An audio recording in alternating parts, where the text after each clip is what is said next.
இந்த பத்திரிகை ஊடக சந்திப்பின் ஊடாக தமிழ்நாடு முதலமைச்சர் அவர்களின் காதுகளுக்கு இந்த செய்தி போக வேண்டும். இனியாவது என் கடலூர் மாவட்டத்தை என்எல்சி திறந்து விட்டா என்எல்சி சுத்தி இருக்கிற கிராமம் பாதிக்கப்படுது. எங்க இந்த மாவட்டத்து மக்களை நீங்க கேக்குற எப்படி நீங்க இன்னைக்கு பாதி குடும்பத்துக்கு கொடுத்து பாதி குடும்பத்துக்கு கொடுக்காம இருக்கலாம்? என்எல்சி தனி வெளியேற்றி புறா கிராமம் சேர்த்து தொப்பு அங்க இருக்கிற சுத்தி இருக்கிற எல்லா கிராமமும் பாதிக்கப்படுது. அதே மாதிரி வீராணம் திறந்து விட்டா சுத்தி இருக்கிற 2 தொகுதி பாதிக்கப்படுது.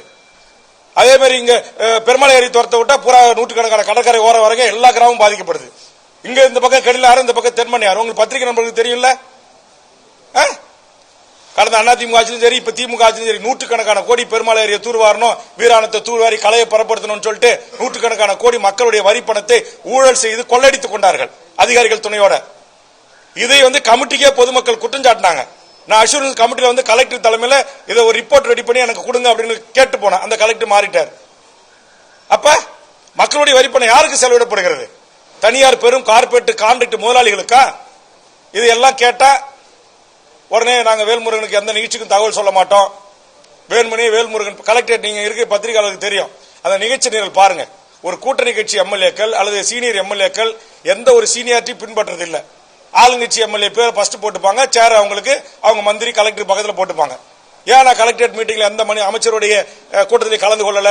ஒரு சீனியர் எம்எல்ஏ நான் பார்த்து ஓட்டு கேட்டுதான் இங்க பல எம்எல்ஏக்கள் வெற்றி பெற முடியும்னு இருக்கிற எம்எல்ஏக்களை விட புரோட்டோகால்ல அடுத்ததான் எனக்கு சேர் போடுவாங்க. எப்படி என்னால போய் கலந்துக்க முடியும்? எனக்கு சுயமரியாதை இருக்குது, தன்மானம் இருக்கு இல்லையா? தேர்தல் நேரத்தில் நாங்க கூட்டணி கட்சி தலைவர் முதலமைச்சர் பக்கத்தில் உட்கார வைப்பீங்க, 2வது சீட்டு போடுவீங்க, 3வது சீட்டு போடுவீங்க, அமைச்சருங்க பக்கத்திலே உட்கார வச்சுப்பீங்க. தேர்தல் முடிஞ்ச உடனே புரோட்டோகால் வந்துடும் உங்களுக்கு. உங்க ஆளுங்கட்சி கடலூர் எம்எல்ஏ, நெய்வேலி எம்எல்ஏ பக்கத்தில் உட்கார வைப்பீங்க. துண்டறிக்கையிலும் அரசனுடைய விழாக்கள்லயும் பிஆர்ஓ கேட்டா மேலெடுத்து உத்தரவு. எந்த மேலிடம்? ஏன் அந்த மேலிடம் அந்த தவறு என்ன திருத்தல இது வரைக்கும்? அப்ப என்ன நினைச்சிட்டு இருக்கிறீங்க?